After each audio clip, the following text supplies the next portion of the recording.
work. You knew what wouldn't work. This, you and me trying to do this. Oh, God, I think I had a momentary lapse of sanity. Uh-huh. We're not kids anymore. We should be able to make more mature decisions. Uh-huh. We should know our boundaries. Divorced people are supposed to hate each other. Whatever you want, honey. They're not supposed to work together. Uh-huh. You know, we shouldn't even have to see each other, except in court. Maybe by accident in the grocery store. Oh, man, that one glorious day when I'll be looking at your smug, arrogant face, lying on a silk pillow in a wooden box. What was that? Nothing? What makes you think I'll go first? It's statistics. Men tend to die first. I don't make the rules. It's just the way things are. Nice. Yeah, I happen to think it's nature's way of trying to atone for childbirth and menstrual cycles.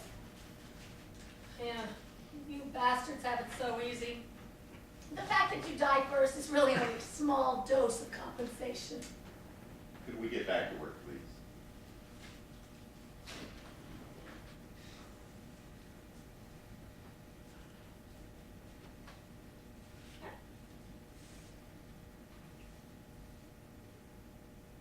This is it? This is all we have?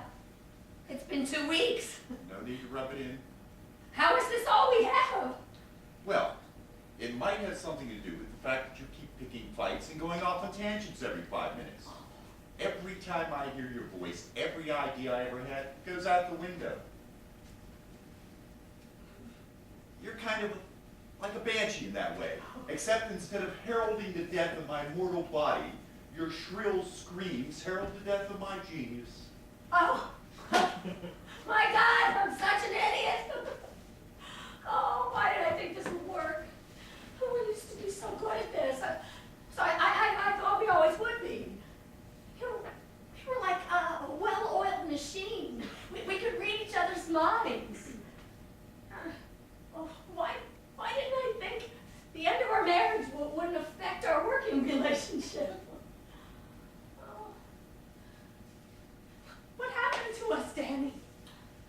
I think it started going downhill when you became a shrill nag. When was it? 91? No. It was in 92. Yeah, that's it. I remember. That's when Hurricane Andrew hit. It was a year for destruction.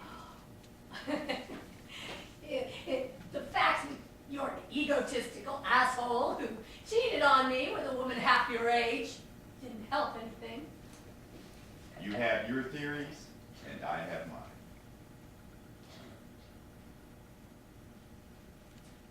mine. Okay, enough. Gotta get back to work. Where are you?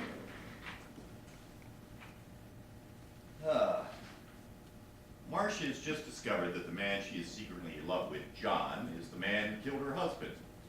She's waiting in a cafe on the banks of the Thames to report him to the police officer, who isn't really a police officer, but is actually an undercover KGB operative, waiting to find out where he is so he can capture him and transport him to a Russian prison.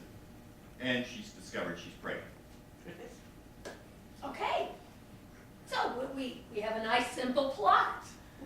We just need to wrap it up. I think I've got an idea. Marcia, a beautiful and voluptuous woman, is sitting at the table in the cafe, glancing around nervously, waiting for Captain LaRue to arrive. She is frantically and is obviously unsure about her decision to turn in the only man she has ever loved.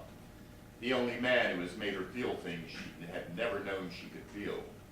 The only man who made her feel like a woman. Although there was a rift between them, she knew he was a good man, and perhaps the greatest lover she would ever know. Oh, brother. Shut up.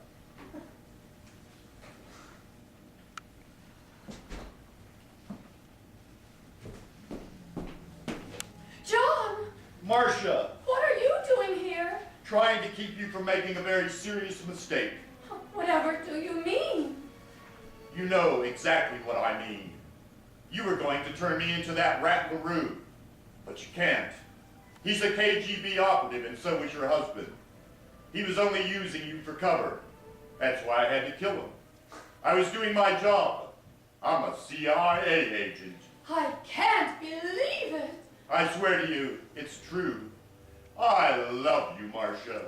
Oh, John. Marcia! John takes Marcia in his arms and kisses her passionately. She is unsteady on her feet after the long embrace and holds on to her lover, the best lover she has ever known, for support. Marcia's hand rests slightly on her protruding belly. Darling, I feel I must tell you something, as you've been so honest with me. Yes, my darling. You can tell me anything. I'm pregnant. Darling, that's wonderful. But I don't know whose baby it is. You harlot! How could you do this to me? I'm sorry, darling. Please forgive me.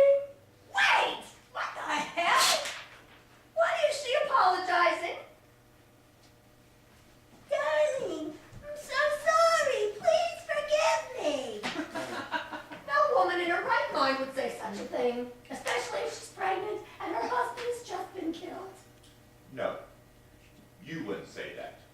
Just because you've never apologized for anything in your life doesn't mean no woman anywhere ever has.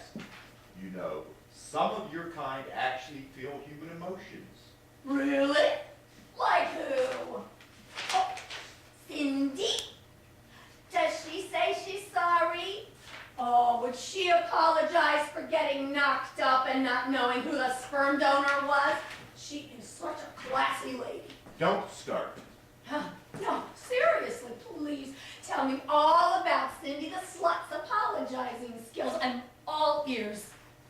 There's no talking to you when you're like this. Like what? You know, in 19 years of marriage, I don't think we've ever had a discussion that you haven't blown off the handle. Oh, that is a gross misrepresentation of our marriage. You're the one who's always losing your temper. Yeah, right. Whatever. Look, stop changing the subject. We have to finish this damn script or neither one of us is getting paid. So stop picking fights with me. Shut up. Well- And get back to work. Since you found my last attempt so repulsive, why don't you take a stab at it? Okay, I will.